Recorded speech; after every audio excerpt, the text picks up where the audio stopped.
and our first topic today is periods and hormones, and this will be presented by Miss Leslie Dixon. She is the founder and executive director of the Birds and Bees Connection Company.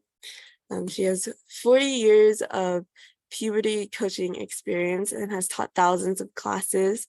She's used her unique parent-child program to impact tens of thousands of couples in Orange County.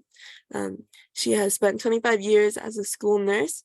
So she has taught family life, health, and sex ed. And through her experience as a school nurse, she has noticed that there is a gap between a disconnection between parents and children. And to help bridge this gap, she created her company, Birds and Bees Connection, in 2002 to help empower parents to be a more positive and encouraging presence in their children's lives. And so Ms. Dixon actually presented in last year's symposium as well. She presented the topic, why do periods happen? It was a really entertaining and fun session. So if you guys would like to see it, it is on our YouTube channel. Just a few reminders, please keep your microphones off during her presentation. If you have any questions, type them in the chat, and then they will be answered. And then this session will be recorded, so if you guys do not want to be in the recording, please turn off your cameras and take off your last names. And the link for the session will be emailed out to all registrants when it gets posted. So please welcome Miss Leslie Dixon. Good morning. I hope everybody is ready for some information. Thank you so much for that introduction. Today's a little bit different from my usual, presentations. We're going to move from periods in certain respect, and we're going to start talking about a topic called hormonal disruptors. Do I have my PowerPoint? Aileen. Oh yes, hold on, let me pull it. Not a problem. This is the first, since this is the first one, so we may have some glitches, so that'll be fine.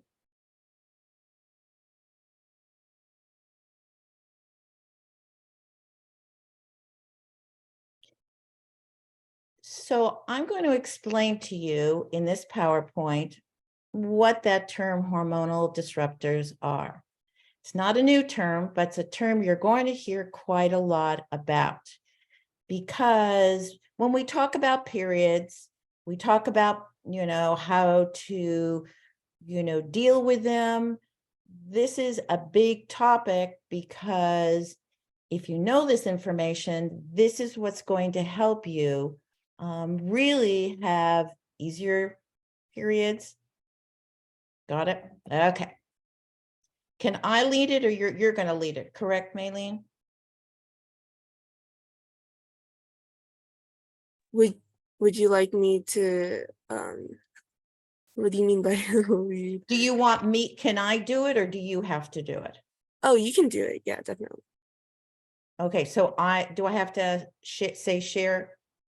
Yeah, if it would be more convenient for you to share your screen. Would you like to do that instead? Yeah. Okay. No, that didn't work.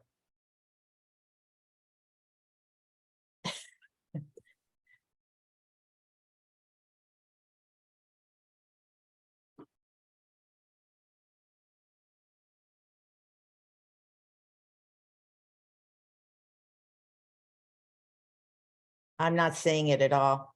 Okay. Would you like me to share screen? Yeah, why don't you do it, and I'll just tell you to go to the next slide. Okay. That's fine. Let's share. Okay. Okay. So let's go to the first slide. A slideshow. Slideshow. Yeah. And then beginning from the beginning. Yeah. Okay. Okay. To the next slide. So as I said, this is a discussion on hormonal disruptors. And when we talk about puberty and we talk about periods, we talk about hormones, we talk about estrogen, we talk about progesterone. In reality, we have multiple, hormones that dictate our periods and dictate how we feel. So what are hormonal disruptors? It's a funny term, and they have to do with our endocrine system. And they are harmful chemicals in food, water, and many of the products that you use. And they go in to our endocrine system, and that I'm going to explain that a little bit more. And they disrupt our hormonal system, and they lead to many things that have to do with our health, especially around periods and how we feel. Next slide. Okay, so what do hormonal disruptors do? Okay, they scramble these hormones in our body between our cells, and that's where our hormones are. Our hormones are really in the cells of our body, and our cells will make up all our organs. So we have trillions of cells, and then we have multiple hormones. And the key to this, and I know this is maybe a little confusing, is that these hormonal disruptors go into the cells of our body and they cause challenges in how our hormones and endocrine system works. Okay. And what happens, it disrupts the hormonal cycle. Now, that's really important because what you want with your period, which is so important, is to have a regular cycle, is to have a cycle that is around 28 to 31 days, to have a period that's anywhere from 3 to 7 days, and not to have a lot of PMS and have a lot of cravings, but to feel normal during this cycle. Next slide. Okay, so these communicate throughout your whole body. They work. So when we talk about our systems, remember I said that hormones are in the cells of your body, and they work within your nervous system, your reproductive system, your kidney, your gut, your liver. Every part of your body is really dictated by hormones. And when those hormones get out of balance, really what they do is they create imbalance throughout your whole body. Remember, I said we want your periods to be normal, but we want all of your body to be feeling normal.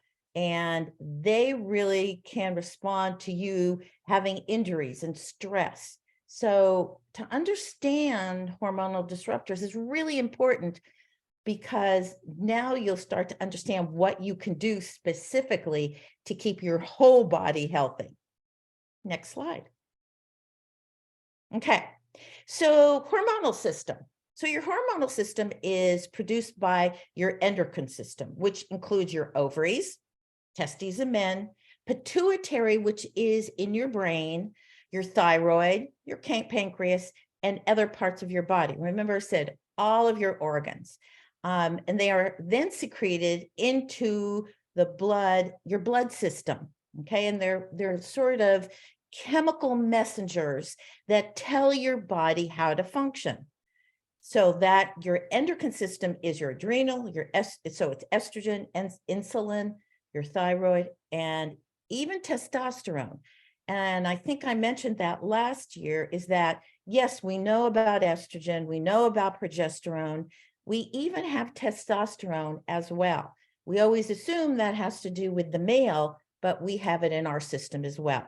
Okay, so the endocrine system consists of organs in our body, which are our brain, our ovaries and our testes, our thyroid, which sits here, and our pancreas, that's insulin, and our adrenal glands. Our adrenal glands sit above our kidneys, and they play a very, very important part of how we function in general.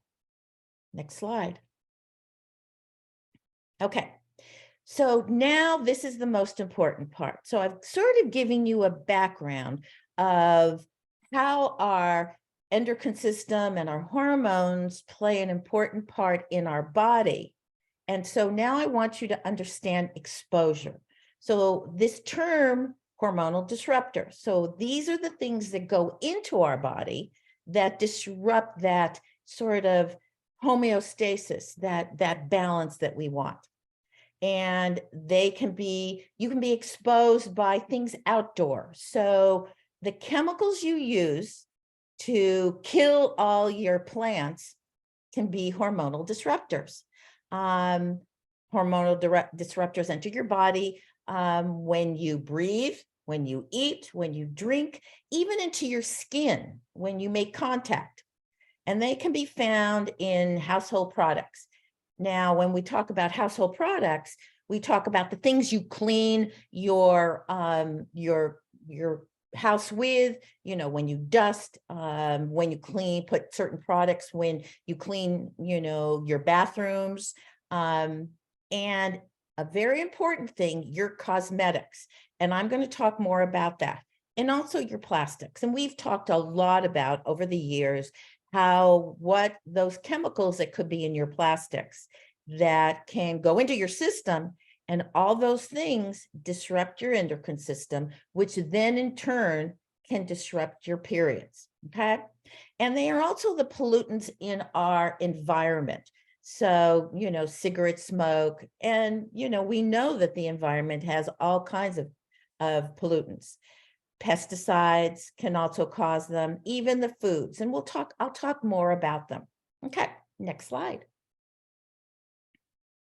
Okay, so there's some very specific things that affect our very sensitive, especially our sensitive endocrine system.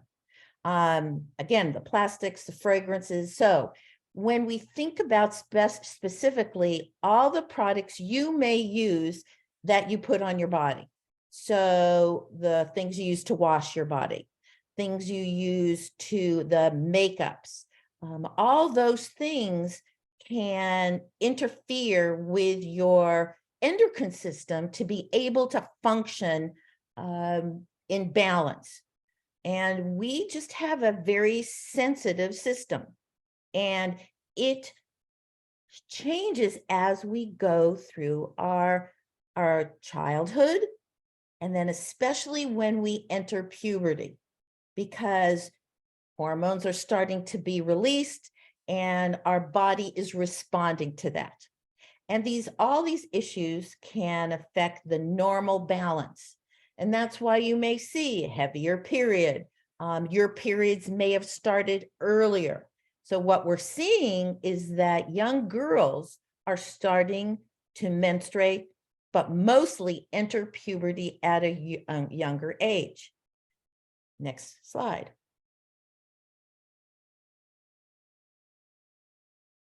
There's a question, and I'll get to those questions, I promise.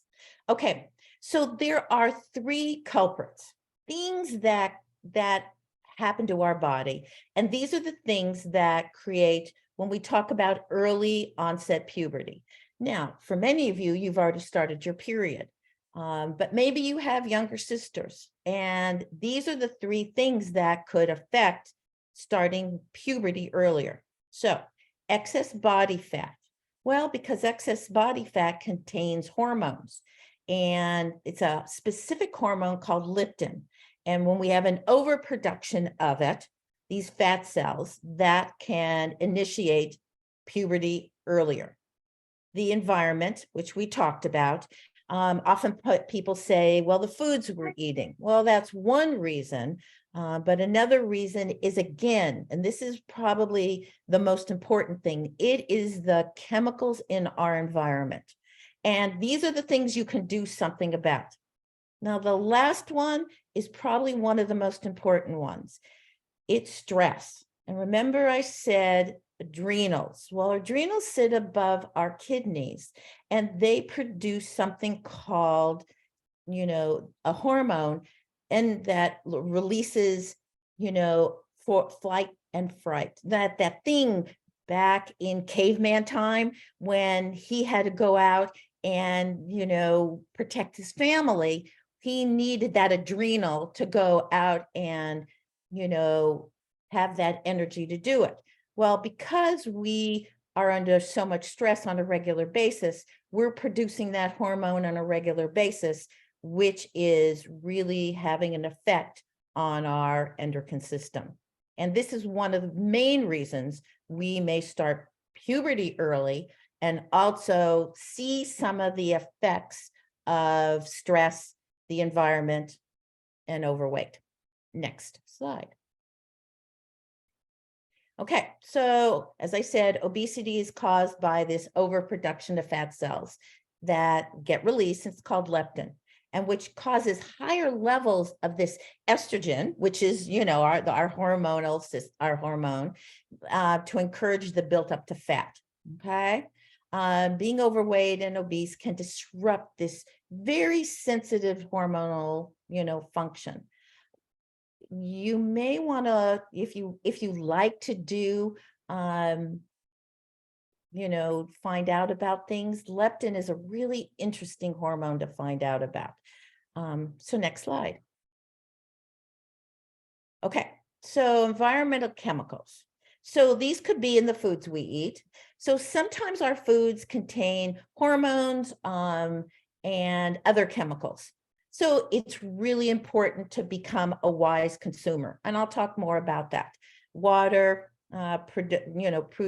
products in our home, and all these things can impact, especially our sensitive hormones, and create this imbalance. And the whole purpose of this conversation is so you understand what you can do as you learn more about periods and as you learn more about how to take care of your body. But this part plays an important part in how you take care of your body so these things don't happen. Next. Okay, stress. Remember what I said. So we create cortisol, all right, an important part in caveman time, but now we create it because especially you're in school, and the stress of, your classes, of tests, of what college you're going to get into. All these things, they accumulate, and this stress creates this cortisol that enters your body, and these cause all these issues to happen. Like, for instance, emotional, physical and emotional issues, heavy periods, abnormal periods, PMS, premenstrual syndrome, and polycystic ovary syndrome. Okay. And that's when, there are the ovaries create an overproduction of hormones, and they can cause a whole cascading of event in your body. And then this last thing, weight gain. So stress, you don't think about weight gain having to do with stress, but it actually does. Next slide. Okay, these are the things, how to avoid it. So I've given you the background, which is important. And I know it was a lot of information, but this is now, how do you sort of avoid these things? So something simple like washing your hands. Now, all through COVID, one of the big things they talked about was don't forget to wash your hands. Because if we wash our hands, then a couple of things. One, we're making sure if we have any of those pollutants on our hands, we're cleaning them off. Also, we tend to put things on our, our hands on our face. And that's probably that's the biggest reason that those disruptors happen. And also, when we wash our hands and we keep them off of our face, we tend to get sick less. Now, here's an interesting thing. So avoiding fragrances and antibacterial soap. Now, this might be a little controversial, because we've talked a lot about antibacterial soap and, all the antibacterial things we use specifically during COVID. But in this particular case, when you use a lot of antibacterial products, not only does it kill the bad bacteria, but it kills the good one as well. And we need good bacteria, okay? So you want to rinse real well, wash hands, rinse real well, okay? Easy one, really easy one. Next. Okay, now you may not be the vacuuming people in your family or the dusters in your family, but dust has all that pollutants. So it's important to, use a damp cloth. Don't use a lot of products on it. Your vacuum cleaner should have something called a HEPA filter. If you're taking notes, you can always tell your family about this.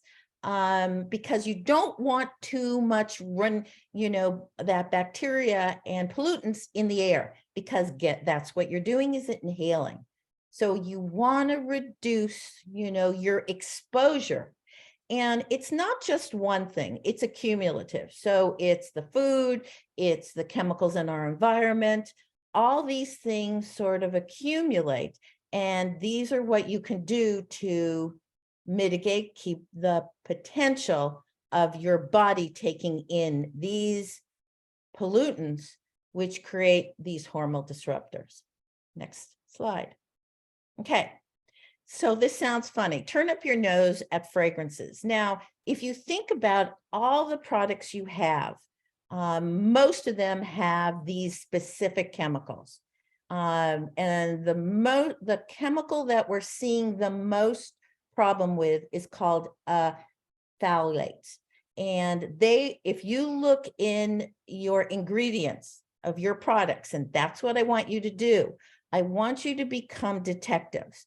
I want you to, after this, discussion, I want you to go into your bathroom and look at all the products, your soaps, your makeup, hairspray, anything you use that you put on your body. Look at the chemicals. Two things. If you can't pronounce them and there's a big paragraph of them, you probably have a lot of chemicals. So there's a nonprofit called EWG. It's called the Environmental Works Group. And go on their website. It has all this amazing information. Okay. So I want you to become wise consumers.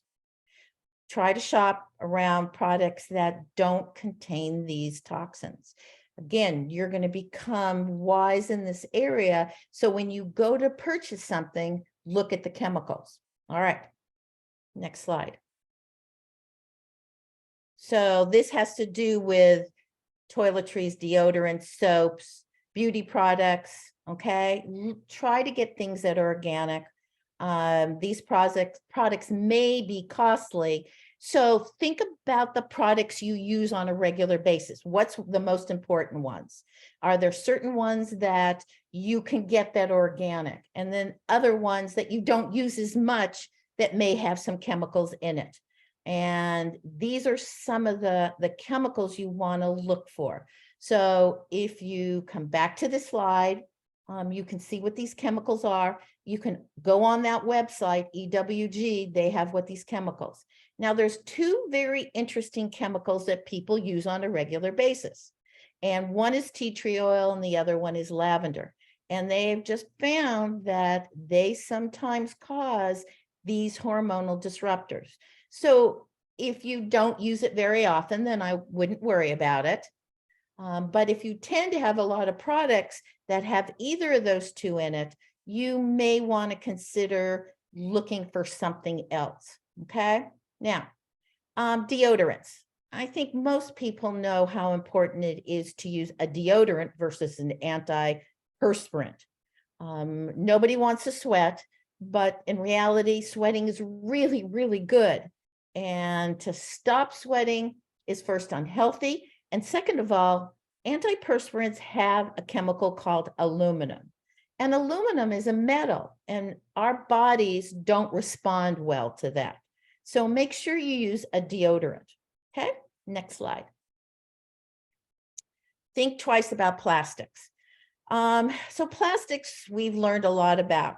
That's that BPA that you want to be really, really careful. And it leaches into the drinks, it leaches, and then that's the thing that goes into your hormones and creates all these disruptors. And so be really careful. So one things you can do are use glass, and use reusable things that are not plastic. And especially if you do use plastic, don't microwave it, because all of that leaches into your food. And these things are what, accumulative. What we're trying to do here is eliminate products so they don't accumulate, which then impact your periods, impact how you feel, not only physically, but emotionally as well. Next slide. Okay. Say no to canned foods, because canned foods have chemicals that leach into the foods. Okay. They start to corrode and they leach into the foods. Okay. You want to make sure anything you buy is BPA free. Okay. But really what you want to do is choose fresh, frozen, or dried foods like beans.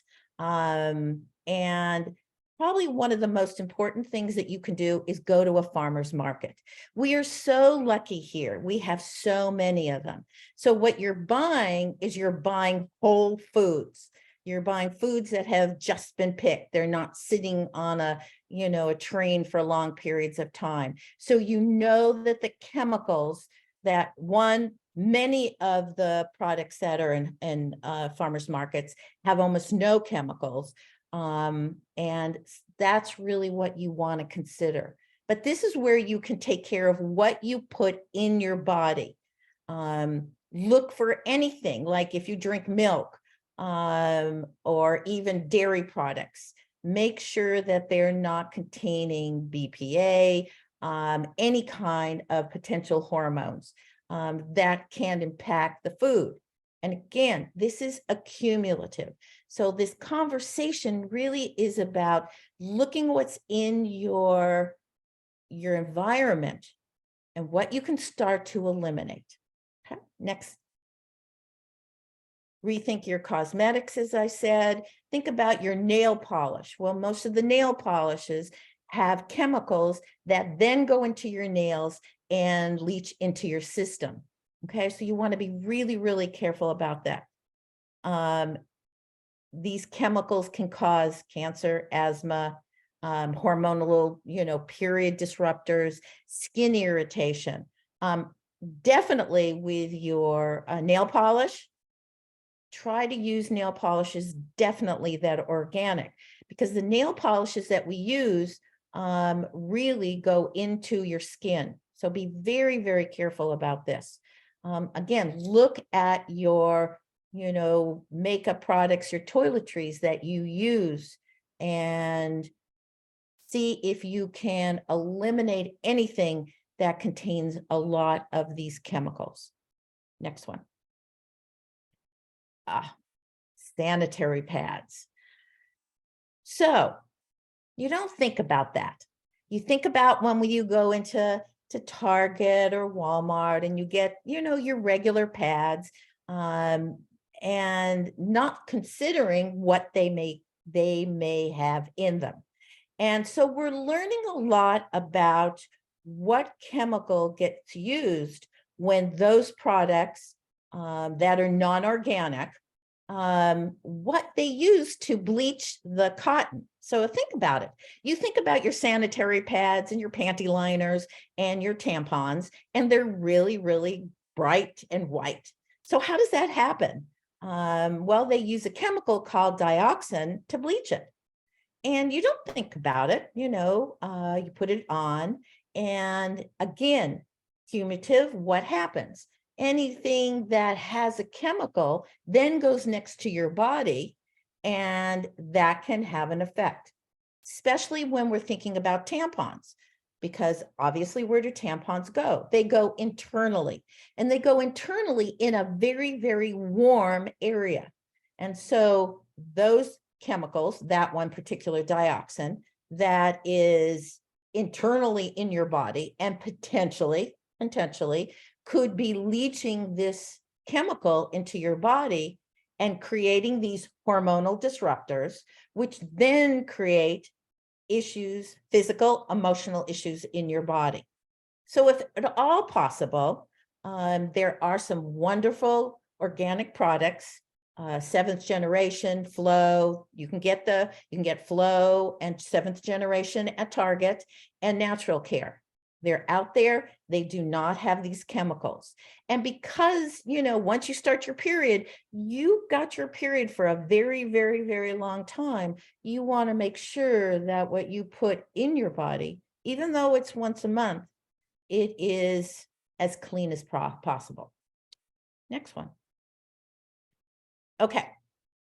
Period underwear. So I'm not sure if you're aware of what was created, manufactured, probably started about 10 years ago. It was a company called Thinks, and they created these amazing period underwear. And I think I actually talked about it last year. And you think about it, to have some underwear that has the sanitary pad, the pad already in the underwear. So you didn't have to wear sanitary pads, in some cases tampons. It was an amazing idea. And it took off. And they first created it for women, and then they created it for young women as well. And Thinks is just one particular company that produced them, and there are many other ones. Ruby Love, several other companies. And unfortunately, there was a organization that said, well, there may be chemicals, harmful chemicals in these particular products, because think about it. So you get your period, and it seeps into that sanitary pad that's woven into the product. And then what creates it to sort of dissolve the fluid? Well, they found there were chemicals in there that could be potentially harmful. They're actually called forever chemicals. And a lot of the companies now are creating period underwear that are organic, that don't have these chemicals. One of them happens to be salt. Even if you have Thinks, what my suggestion is that, you don't wear them at night. You change them, you wash them well. And you're just, again, everything is accumulative. You just want to be aware of what you're putting on your body and in your body. So I'm not taking away from the period underwear. I think they're a great idea. You might want to look for an organic product, or just be a little bit more careful with the period underwear you have. Next slide. Okay, so what for you when we're talking about periods? This whole workshop is about periods, and hormonal disruptors, besides physically and different things than what we're talking about here, can impact how you feel, not just physically, but emotionally, so how do they impact? Well, early onset puberty and periods. So what we're seeing now is that girls can start puberty, and puberty really is the when you get your breast buds, when you get darker hair, that's the official term for puberty. And we're seeing girls as young as 7 years old starting puberty, and even starting periods younger. And one of the reasons we're seeing this is due to these hormonal disruptors. Now, for you, what we're seeing is heavier periods, cramping, clots, premenstrual syndrome, polycystic ovary syndrome. And what we're seeing is so many more young women having this particular syndrome. It can affect your periods. It can affect weight gain. It can affect your hormones totally. So that's an important thing to understand. If anyone is having some major period issues, it's really, really important to go to a gynecologist and let them diagnose this. So it's the food, the mood, the food cravings, and mood swings, depression, anxiety. You wouldn't think that, the things we come in contact in our body, in our environment, would have such an impact on especially women's bodies. Okay, next slide. Okay, here's some solutions. I always try when I do a presentation and it's giving you a lot of information and challenges to also give you things.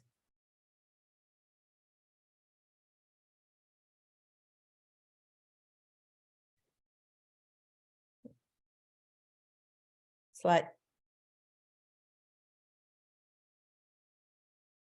I'm glad I'm the first one. I'm the one you could play this through with. This is fine. Okay, so these are solutions.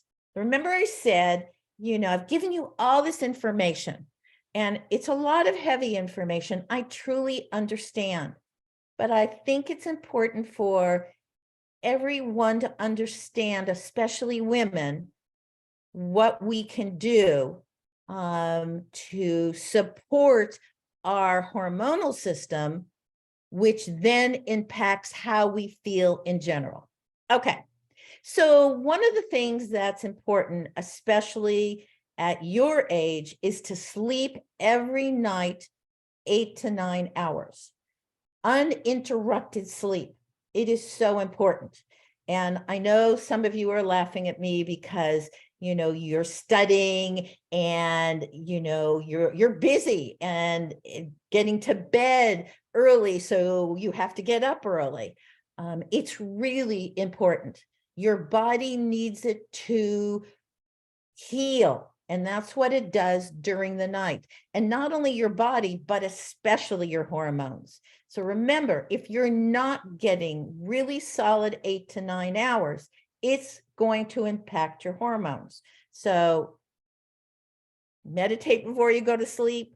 Make sure that all electronics are out of your room before you go to sleep, and really have a good night's sleep. Okay, exercise. Well, exercise is really important because it creates other hormones. It creates endorphins, and those hormones sort of calm down the other hormones that sort of get out of control.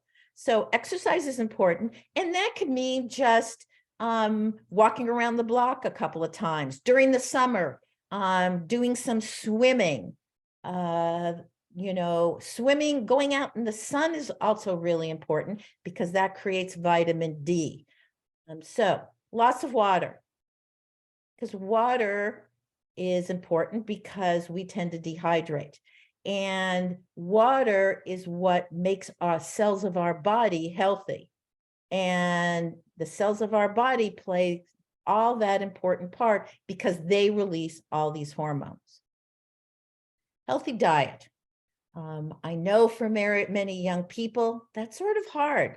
Sometimes you have all these cravings and it's easier to go to Starbucks or grab something quick. But it's important right now because especially during this time in your life, until especially you're 25 years of age, your body is growing. Not only your body, but your brain is developing at this point. So putting healthy food in your body is really important. So that's lots of vegetables and fruits, whole grains, because they create fiber. And fiber goes into your digestive system, which then detoxifies you. So lots of fruits and vegetables, whole grains like oatmeal and brown rice and quinoa. And we don't need, so when we think about protein is, yes, have a hot dog or a hamburger. Some people like, bacon, but mostly things like chicken and fish and turkey and beans and nuts and eggs. That's really good protein. Don't need much dairy, little bit of milk, little bit of yogurt. And I'm not taking away, that junk food stuff.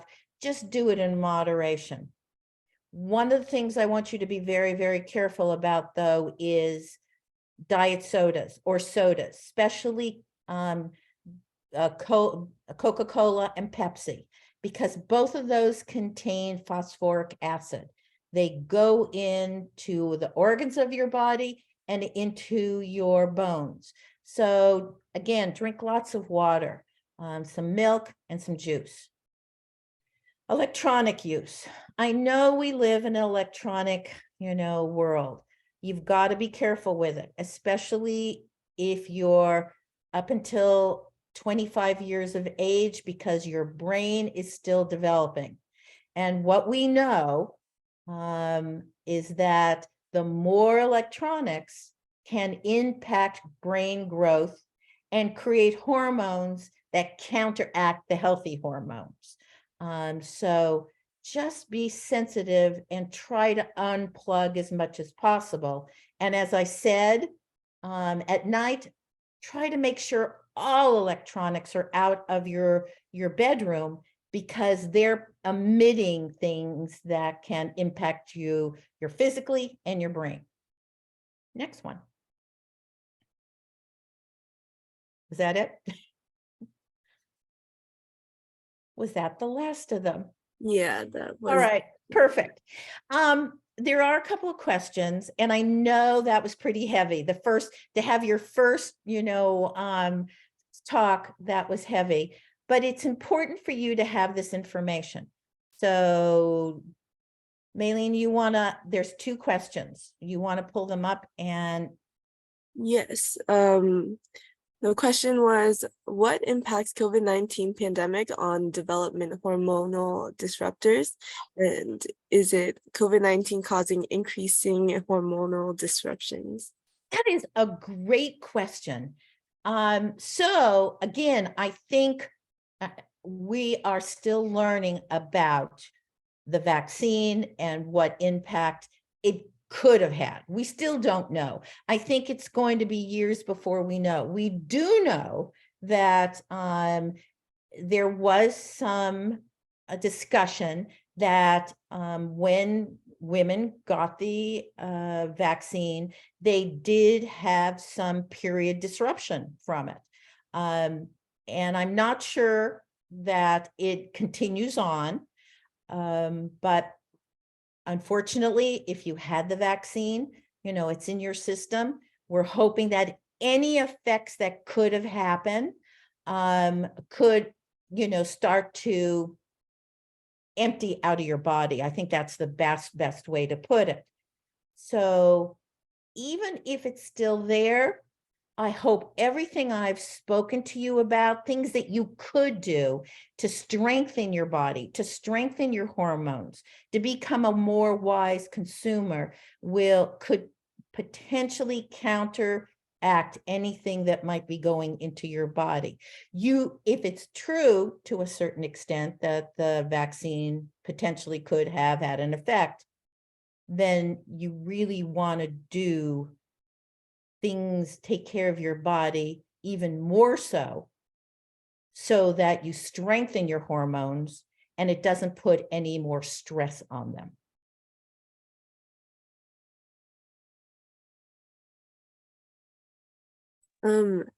Yes, I think that was the only question. The only real question. Yes.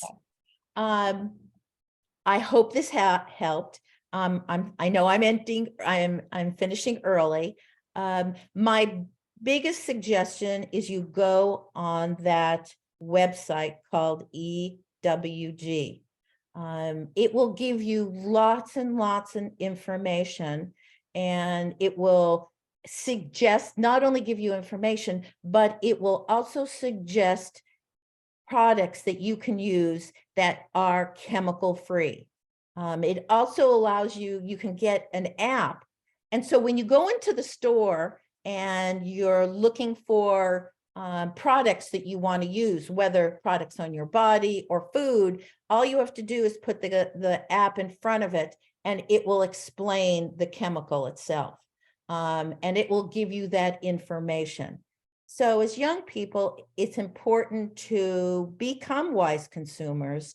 It's also important to take this information and give it to your parents, so they also have this information, so you can have a cleaner home and, you know, a healthier body, not just for you, but your siblings, your parents, and for the environment.